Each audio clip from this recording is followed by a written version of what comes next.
para sa ating mini episode ng Madami Akong Kuda, we will be playing a game. Yes. So, ba maglaro ng game? Sige, I'm a gamer. Maglalaro tayo ng apoy. Charot. Ito yung para sa mga hindi sigurado kung mahal pa ba nila o pinagtsatsagaan na lang nila. Ay, magandang tanong yan. So, ang title ng game natin ay Love or Leave. Love or Leave. Yeah. So, may mga tatanungin ako. Tapos, sasagot tayo pareho. Kung love, kung pwede pang pagtsagaan. Leave, kung talagang ekis na. Wala na. Talagang hihiwalayan mo na. Naku, malalaman ninyo kung sino sa amin ang marupok. So, real talk situations na mga relasyon. Okay. And then, is na lang ba o iwan na? Ganon. So, love or leave. So, question number 1. Lagi niyang nakakalimutan yung birthday mo, pero naaalala niya yung Mobile Legend kapag may new skin na na-dinrop. Love or leave? Leave. Ako din, leave. Parang non-negotiable yung birthday. Nakakalimutan. Birthday ng special someone sa buhay mo, but makakalimutan mo, diba? Parang hindi mahalaga sa'yo yung existence niya. Correct. Existence! So, pareho tayo doon, leave. Oo, leave. Okay, kayo mga kakuda, comment kayo kung love o leave pag kinalimutan ng birthday nyo. Question number 2. Lagi kang ginughost pag may problema siya. Biglang nananahimik. Tapos pag okay na siya, biglang babalik uli. Love o leave? For me, leave. Kasi ibig sabihin, hindi siya open sa akin. Kasi, jowa mo ko, your significant other mo ko, sana, open ka sa akin kung may problema ka. Kasi, what's the point of sharing my life with you kung hindi ka naman open? Sa akin naman, depende. Pero pwedeng love pa rin. Kasi may mga lalaki na nagba-bat cave talaga sila. Tawag ko dyan bat cave eh. Yung nag-hibernate sila. Gusto nila mapag-isa pag may problema sila. Pero sana, nagsasabi, hindi nag-ghost. Yung talagang walang reply ba? O kung nagsabi, love pa rin. I-respect ko yung space. Pero kapag nag-ghost bigla, hindi na nag-reply sa text ko, hindi ko na alam kung ano nangyari sa kanya. Pwede, parang gusto ko na lang leave na lang. Yung parang binigyan ka pa ng stress, kung ano ba, buhay pa ba to? Itong gagawin to? Umihinga pa ba to? So, pwedeng love pa rin basta magsasabi. Okay. Mag-bat cave muna ako, ganyan. Huwag naman ghost, diba? Okay, question number 3. Hindi siya showy. So, hindi siguro siya showy sa love language, sa touch, hindi ganun.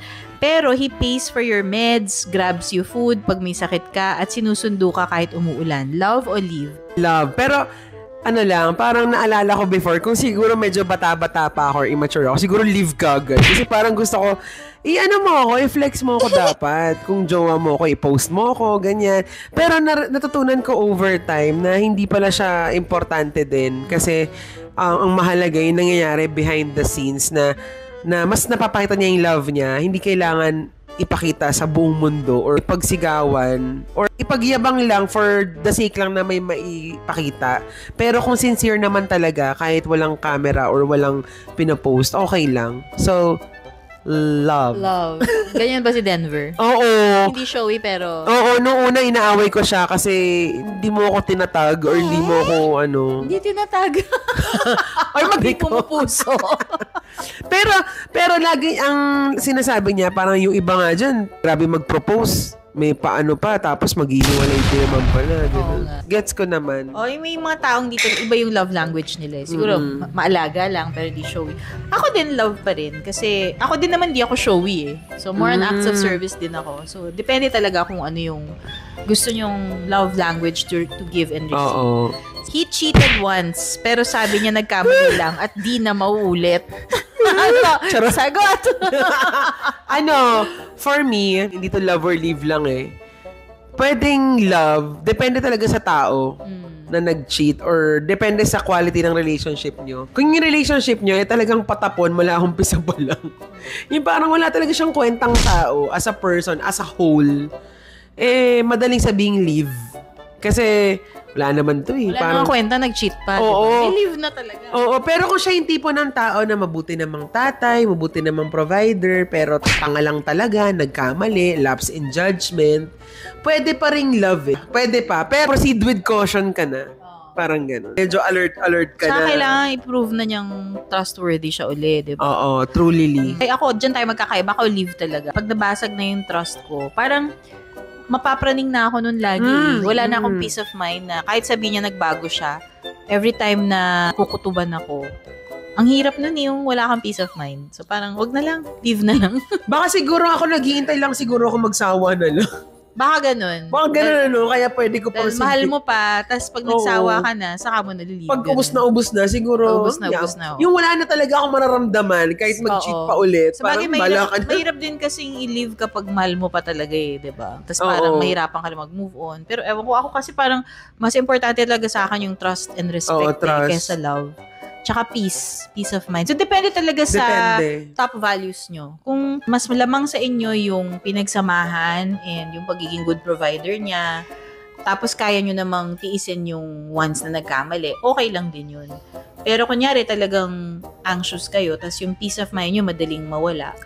Pag-isipan nyo ring mabuti kung kaya nyo to live with the memory of it. Kasi you can forgive. I don't believe in forgive and forget You can forgive, but the memory will always still be there. Hindi. Nandun lang siya. Next question. You love each other, but you want kids and he doesn't. So, isa sa inyo gusto ng anak, yung isa ayaw. Love or leave? Ano ba? Ang hirap. Love pa din kung makakapag-usap kayo ng agreement, siguro? Or hindi, for me kasi, dapat hindi na tinatanong yan. Dapat bago kayo magpakasal or bago kayo magsama ng long term, pag-usapan nyo na yung mga ganyang bagay. What if kunyari hindi pa kasal? Hindi pa kasal. Tapos napag-usapan nyo na, tapos nalaman mo ayaw nyo magkanak, ikaw gusto mo. Leave ako. Kasi hindi tayo same page. So, paano na? Di ba? Yeah. Paano tayo magpapatuloy kung hindi tayo same page, di ba? Diyan, same page tayo dyan. Ako rin, kunyari, hindi pa kasal, tapos nagkaalaman kayo, hindi kayo aligned when it comes to having kids or not having kids. Leave na rin. Kasi sa akin, hindi naman masama yung ayaw magkaanak. Pero, kung yung isa gusto, tapos yung isa ayaw, yung mahirap doon, yung hindi kayo aligned. Tapos, hindi kayo masaya pagka kinasal na kayo kasi yung isa nagtitiis dahil pinagbigyan yung isa. Nagtitiis na lang. Nagkaka-resentment. Maganda sana kung may mga relationships, pareho nilang ayaw magkaanak, pets na lang. Okay yun, if that works, di ba? Pero yun nga, sa akin, pag ganun, leave, not because you don't love him anymore, but you're not aligned and you're avoiding bigger problems in the future. Tsaka deserve mo yung lalaki or yung taong same page mo na ino-honor din yung mga wishes mo. Hindi napipilitan lang na, basta ito, ayoko magkaanak, ikaw gusto mo, bala ka. Oo, mamaya niyan sabihin, ikaw mag-alaga niyan, ikaw may gusto niyan eh. Wow! Grabe, no? Bala ka siya, ikaw may gusto niyan. Joke lang. Pangit nun. Joke lang. Pero pwede mangyari yun, no? Okay, next question. He makes you feel like you're too emotional every time you bring up your needs. Love or leave? Leave. Sobra ka namang sensitive. Bakit ba? Gaslighting na yun di ba? Leave din ako. Gaslighting yun, mga kakuda. Kasi, when you have a partner or when you are sharing your life with someone, lahat yan, emotional, physical, sexual, lahat, sinishare nyo. So, syempre, sino bang una mong, kumbaga, sa emergency contact, sino ba yung unang tatawagan pag may kailangan ka or pag na-aksidente ka? Or pag may problema ka, may gusto kang i-share, sino ba yung una mong tatawagan? Hindi yung partner mo, di ba? Tsaka tandaan nyo, ladies, you're not too emotional. Emotionally unavailable lang yung partner nyo. Kung ginaganyan niya kayo na masyado ka emotional, masyado ka sensitive. So, isa siyang bato. Leave, girl. Leave. Leave na your... And last question. Okay. Lagi siya late mag-reply, pero lagi naman siyang online. Love or leave? Ba yan? Lagi late mag-reply. Naglo-loading. Paano ba? Ano ba? Pero online naman. Ikaw nga muna.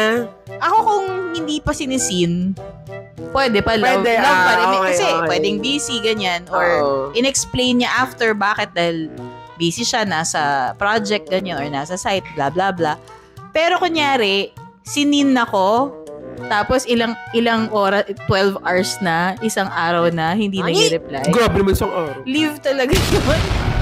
Iba, 2 araw po eh. Ako, pet peeve ko yun, yung hindi nagre-reply. Nakaka-praning. Kasi gusto ko malaman kung anong mga nangyayari. Ako nga, hindi lang ako mag-update sa'yo eh. Update me like a jowa. Gaganon mo. Syempre, pag mahal mo yung kaibigan mo. Friend pa yan ha. Update me like a jowa. Sabi niya sa akin. Hindi lang ako naka-reply agad. Hindi kasi syempre gusto mo malaman kung Ano kasi ako, overthinker. Sumali ko ba kung Dali mag-worry. Na-take na ba to? Na-rape na ba to? Yung nga, ganun ba? Siyempre, concerned ka. Tapos, mag-isa lang sila sa bahay. Silang dalawa lang nung anak niya. Parang, mahirap yung gano'n na parang, ano nangyayari sa'yo? Ganyan. Tapos, kunyari, yung boyfriend mo or yung asawa mo, kahit na, lalo-lalo na mga kakuda, for example, yung asawa mo, delikado yung trabaho niya. For example, bumbero, ganyan. Or ano ba, basta mga delikadong Pero trabaho. Pero yung bumbero, hindi yun makaka-reply talaga. Hindi ko naman sinabing mag-reply habang hindi ko nagpapatay na sunod. Hindi ko sinabing mag-reply siya habang nagpupuksa ng apoy. Ang sinasabi ko, wag naman paabutin ng isang araw, 2 araw. Video call pa habang nag-ano ng apoy. Babe, andito na ako, pinupuksa ko na yun. Hindi naman kailangan ganon. Literal naman. Wag naman araw, di ba? Wag naman days. Kasi, syempre kahit papano, top priority kanya sa contacts na na dapat niyang kausapin. Like, diba? Lalo na mag-asawa na kayo. May karapatan kang malaman yung whereabouts niya. So, leave kapag super tagal. Oo, pag laging ganun. Ano yung super tagal for you? Kasi magkaiba tayo ng definition ng tagal. Sa'yo, 1 hour lang. Ganun ako kaklingi, mga kakuda. Oy, at least consistent ako sa asawa tsaka sa friend. Yes. Ganun ako. Update me like a jowa. Update me like a jowa yan sa akin. Oo, kasi siyempre, ganun ako mag-love. Yes. Talagang, yun ang love language niya, mag-alala. Love language, mag-alala, mag-OA. Ako siguro, max ko na yung 24 hours. Ay, ako din, 24 hours. Kasi minsan meron talaga mga kakilala ako na that like they turn off their phones for a day, tas nakakalimutan lang mag-update, ganun. So, medyo mataas ang tolerance ko sa ganyan. Bibigyan kita ng chance up to 24 hours. O, yun lang din ako. After 24 that, hours. sorry. Bye. Tsaka bakit ka magpapadalawang araw pa? Kaya nga. Para saan? Parang, ano na yung tawag doon? Breadcrumbing. For me, mga kakuda, hindi ako naniniwalang walang time. Oo, hindi din ako naniniwala sa busy. Sa busy, kasi... Hindi ka lang niya priority. Oo, hindi ka lang niya priority or talagang mas... Ano niya na yun? Conscious effort niya na, ayoko nga replyan to. Maya ka na. Parang ganun. Or minsan, they're playing games with you na. Sige nga, tingnan natin kung hanapin ako nito. Parang ganun. Mo? Nakakainis yun. Mind games ka pa. Mind games pa, diba? Kung gusto mo, oo. Ako leave. Pagka gano'n, ayoko ng mind games, leave talaga.